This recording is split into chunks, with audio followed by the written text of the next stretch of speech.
जय श्री कृष्णा। राधे राधे दोस्तों आज के इस वीडियो में आप सुनेंगे जेठ मास महात्म्य के तीसरे अध्याय को। भगवान के विग्रह की प्रतिष्ठा हो गई। तब राजा इंद्रद्युम्न ने मन ही मन आश्चर्य से चकित होकर ब्रह्मा जी से पूछा, हे भगवान, यज्ञ के अंत में भगवान विष्णु ने वैसे ही काष्ठ निर्मित स्वरूप धारण किए थे जो रथ पर विराजमान थे। आपने मंदिर के भीतर भी उन्हीं विग्रह के रूप में भगवान की प्रतिष्ठा की है। पहले आकाशवाणी ने भी मुझसे यही कहा था कि इस वृक्ष से भगवान 4 स्वरूपों में अभिव्यक्त होंगे, परंतु इस समय ये एक सच्चिदानंद घन ब्रह्म स्वरूप में प्रतिष्ठित दिखाई देते हैं। हे प्रभु, यदि आप मुझे इस रहस्य को सुनने का अधिकारी समझते हैं तो मुझे ठीक ठीक बताइए। तब ब्रह्मा जी ने कहा, हे राजन, ये काष्ठ की मूर्ति है, ऐसा सोचकर तुम्हारे मन में इसके प्रति साधारण प्रतिमा बुद्धि ना हो। वास्तव में ये परब्रह्म का स्वरूप है। जो विदारण करे या दान करे उसको दारू कहते हैं। परम ब्रह्मा परमात्मा स्वभाव से ही सबके दुखों का विदारण और अखंड आनंद का दान करते हैं, इसीलिए उनका नाम दारू है। इस प्रकार चारों वेदों के अनुसार भगवान श्री हरि दारू हैं। वे जगत के सृष्टा हैं, इसलिए उन्होंने अपने आप को दारूमय स्वरूप में प्रकट कर लिया है। शब्द ब्रह्मा और पर ब्रह्मा में कोई भेद नहीं होता। प्रलय के समान दोनों एक ही हैं। केवल सृष्टिकाल में व्यवहारिक भेद रहता है। शब्द और अर्थ दोनों एक दूसरे की अपेक्षा रखने वाले हैं। अर्थ के अभाव में शब्द नहीं और शब्द के अभाव में अर्थ बोध नहीं होता। इसीलिए चारों वेद जैसे शब्द हैं वैसे ही अर्थ भी हैं। भगवान हलधर ऋग्वेद के स्वरूप हैं, नरसिंह जी सामवेद रूप हैं और सुभद्रा देवी यजुर्वेद की मूर्ति हैं और सुदर्शन चक्र अथर्ववेद के स्वरूप माने गए हैं। वेद 4 हैं। ये भेद दृष्टि है, अभेद दृष्टि से संपूर्ण वेद एक ही राशि है, अतः तुम्हारे मन में संदेह नहीं होना चाहिए। एक ही सर्वव्यापी भगवान अनेक रूपों में व्यक्त होते हैं। अन्य अवतारों में भी वे इसी न्याय से बर्ताव करते हैं। हे राजन, इस प्रकार मैंने तुमसे भगवान जगन्नाथ के भेद और अभेद दोनों ही बताए हैं, जिससे तुम्हारे मन को संतोष हो। उसी दृष्टि से भक्ति पूर्वक भगवान की आराधना करो। भगवान सर्व रूप में है और सर्व मंत्र में है। जो जिस प्रकार से उनकी आराधना करता है वे उसी प्रकार उसे फल देते हैं। इसी महिमा से भगवान विष्णु यहाँ प्रकट हुए हैं। जिसका जितना विश्वास हो उसे उतनी सिद्धि की प्राप्ति होती है। तुम शुद्ध चित्त मन से, वाणी से और क्रिया द्वारा यहाँ दारू विग्रह अर्थात कष्टमय स्वरूप धारण करने वाले भगवान गोविंद की आराधना करो और मंत्र राज के द्वारा श्री हरि का पूजन करो। इस मंत्र से बढ़कर दूसरा कोई मंत्र ना कभी हुआ है और ना कभी होगा। इससे पूजित होने पर भगवान विष्णु तत्काल प्रसन्न होते हैं और भगवान अपना परम धाम देते हैं। हे राजन, मैं तुमसे तत्व की एक बात कहता हूँ, ध्यानपूर्वक सुनो। समुद्र के तट पर वट वृक्ष के मूल के समीप नीलाचल पर्वत के शिखर पर निवास करने वाले जो काष्ठ में मूर्ति के व्यास से साक्षात अमृतमय पर ब्रह्मा हैं, उनका दर्शन करके मनुष्य निश्चय ही मोक्ष को प्राप्त होता है। ब्रह्मा जी ने लोक शिक्षा के लिए राजा से वो सब कहकर पहले प्रकाश में आए हुए भगवान विष्णु को चतुर्वेद स्वरूप को प्रकट कर दिया। रथ से उतारते समय जो 4 मूर्तियाँ देखी गई थी वे अभी भी सिंहासन के ऊपर विराजमान हो गई हैं। सब लोगों ने प्रत्यक्ष देखा। उसके बाद ब्रह्मा जी ने द्वादक्षर मंत्र से बलभद्र जी की पुरुष सूक्त से, भगवान नारायण की देवी सूक्त से सुभद्रा देवी की और फिर सुदर्शन चक्र की पूजा की। उसके बाद राजा पर अनुग्रह करने के लिए उन्होंने भगवान से इस प्रकार निवेदन किया। ब्रह्मा जी ने कहा, हे भगवान, भक्तों पर अनुग्रह करने वाले हे देव देवेश्वर इंद्रधम दीर्घ काल से आपकी भक्ति करते आ रहे हैं और अब इन्हें आपका दर्शन हुआ है। भगवान, यद्यपि आपका दर्शन सायुज मुक्ति का कारण है तो भी ये भक्ति योग के द्वारा आपकी पूजा करने की अभिलाषा रखते हैं। इसीलिए आप इन्हें आज्ञा दें जिससे ये भक्ति योग के द्वारा देश कालोचित व्रत आदि और भांति भांति के उपचारों से आपकी पूजा करते रहें। ब्रह्मा जी के इस प्रकार निवेदन करने पर काष्ठ में शरीर धारण किए होने पर भी भगवान ने मुस्कुराते हुए गंभीर वाणी में कहा, इंद्रद्युम्न, मैं तुम्हारी भक्ति और निष्काम कर्म से बहुत प्रसन्न हूँ। मुझ में तुम्हारी स्थिर भक्ति हो। करोड़ों का धन लगाकर जो तुमने मेरा मंदिर बनवाया है, इसके भंग हो जाने पर भी मैं इस स्थान का परित्याग नहीं करूँगा। कालांतर में भी जो कोई दूसरा पुरुष यहाँ मंदिर बनवाएगा, तुम्हारे प्रेम से उसमें भी मेरी स्थिति रहेगी। मंदिर भंग होने पर भी मैं इस स्थान का कभी त्याग नहीं करूँगा। जब तक ब्रह्मा जी का दूसरा प्रारब्ध पूरा होगा तब तक इस काष्ठ में विग्रह से ही मैं यहाँ निवास करूँगा। सतयुग के प्रथम ज्येष्ठ में यज्ञ का आरंभ हुआ और ज्येष्ठ की अमावस्या को मैंने अवतार लिया। वही मेरा पवित्र जन्मदिन है। उस दिन महास्नान की विधि से प्रत्यक्षा में अधिवास पूर्वक मुझे स्नान कराना चाहिए। ऐसा करने से मैं कोटि जन्मों में उपार्जित पाप राशि का विनाश कर डालूंगा। उस दिन मेरा दर्शन करने वालों को संपूर्ण तीर्थों, यज्ञों और दानों का फल प्राप्त होगा।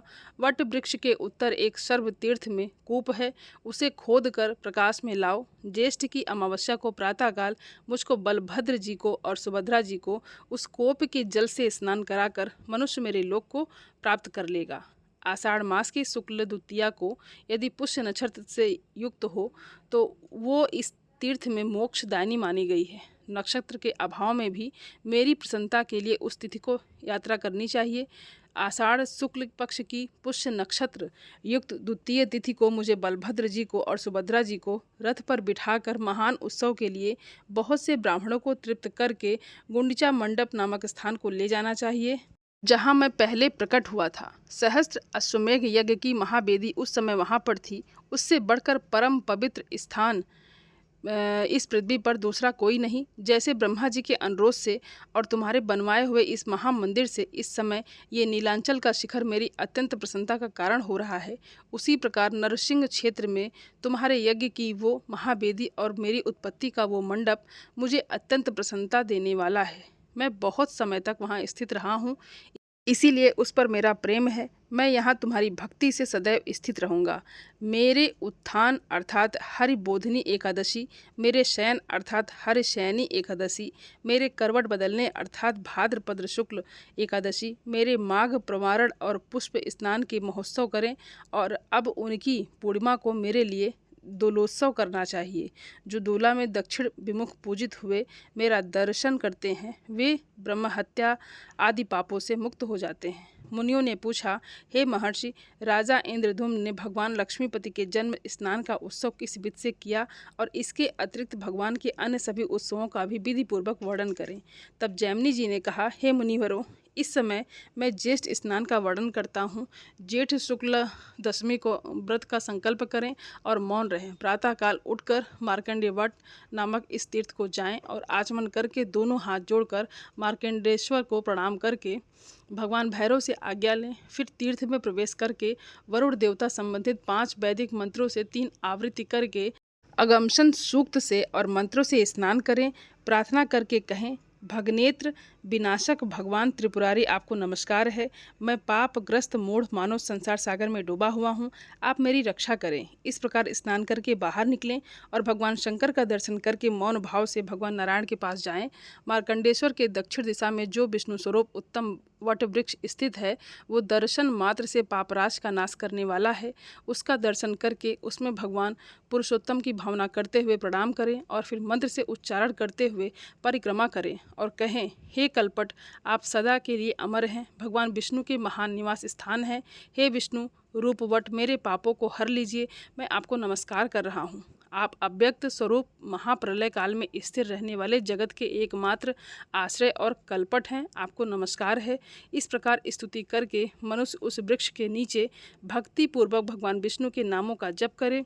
इससे वो 100 जन्मों के 100 करोड़ों जन्मों के पापों से भी मुक्त हो जाता है। उसकी छाया में चलने मात्र से मनुष्य के पाप दूर हो जाते हैं। उसके बाद भगवान के वाहन गरुड़ जी की, जो भगवान श्री हरि के आगे भक्ति से नतमस्तक होकर हाथ जोड़े खड़े रहते हैं, प्रणाम करें और कहें, हे गरुड़, आप छंदों में जगत के आश्रय, भगवान के वाराह रूप, वेद त्रयम में शरीर रखने वाले यज्ञ रूप और विश्वव्यापी हैं, सदा प्रसन्न रहने वाले, आपको मेरा नमस्कार है। इस प्रकार गरुड़ जी की स्तुति करके भगवान के मंदिर में प्रवेश करें।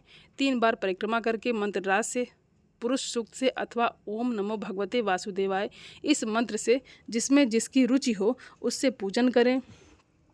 पंचोपचार की विधि से परमेश्वर श्री जगन्नाथ जी की पूजा करें और पूजा के बाद हाथ जोड़कर इस प्रकार कहें, हे देवों के देव जगन्नाथ जी, आप संसार समुद्र से तारने वाले हैं, भक्तों पर अनुग्रह करने वाले जगदीश्वर, आपके चरणों में मैं प्रणाम करता हूँ।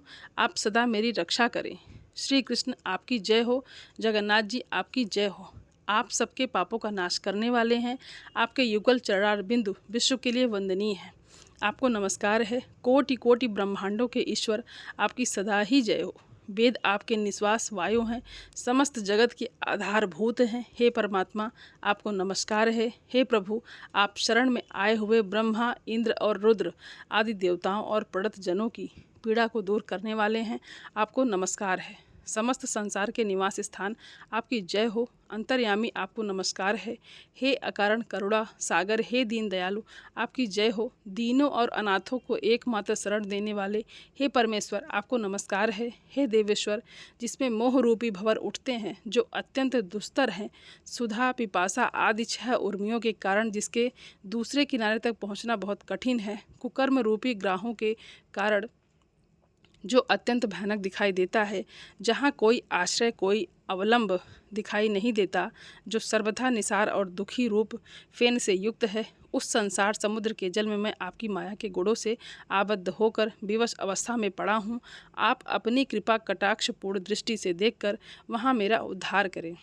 हे सुरश्रेष्ठ, आप अपनी परम प्रसन्नता के प्रकाशक हैं।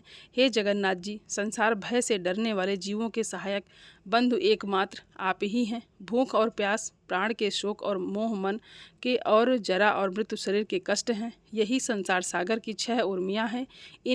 इनसे मेरी रक्षा करें।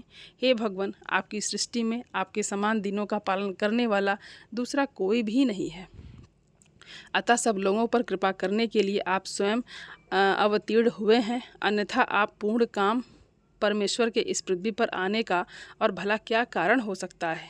हे जगतपते, आपके चरण कमलों की शरण में आ जाने से कोई चिंता नहीं रह जाती, क्योंकि आपके चरणार बिंदु चारों पुरुषार्थों के एकमात्र साधन है। दर्शन मात्र से सबके समस्त मनोवांछित फल देने वाले हैं। उसके बाद शेष संबंधी मंत्र से भगवान बलभद्र जी की पूजा करें। द्वादश मंत्र से अथवा आदि में प्रणव लगाकर नाम मंत्र से भी पूजा कर सकते हैं। फिर एकाग्रचित होकर प्रणाम करके स्तुति पाठ करके उन्हें प्रसन्न करें। सदा सत्पुरुषों को सुख देने वाले सच्चिदानंद स्वरूप बलराम जी, आपकी सदा जय हो। आपकी निर्मल आकृति अविद्या में पंख से रहित है, आपको नमस्कार है। संपूर्ण जगत का भार धारण करके भी आप कभी थकते नहीं हैं। हे बलभद्र जी, आपकी जय हो, आपकी जय हो। दोस्तों, ये कथा आज यहीं पर समाप्त होती है। इसके आगे का वृत्तांत आप कल की कथा में सुनेंगे। उम्मीद करती हूँ ये वीडियो आप सभी लोगों को अच्छी लगी होगी, और आप सभी सनातनी भाई बहनों से मेरा विनम्र निवेदन है, मेरे चैनल को सब्सक्राइब ज़रूर कर लें और वीडियो को लाइक और अपने फैमिली फ्रेंड के साथ शेयर ज़रूर करें। आप सभी को जय श्रीमन नारायण। धन्यवाद दोस्तों।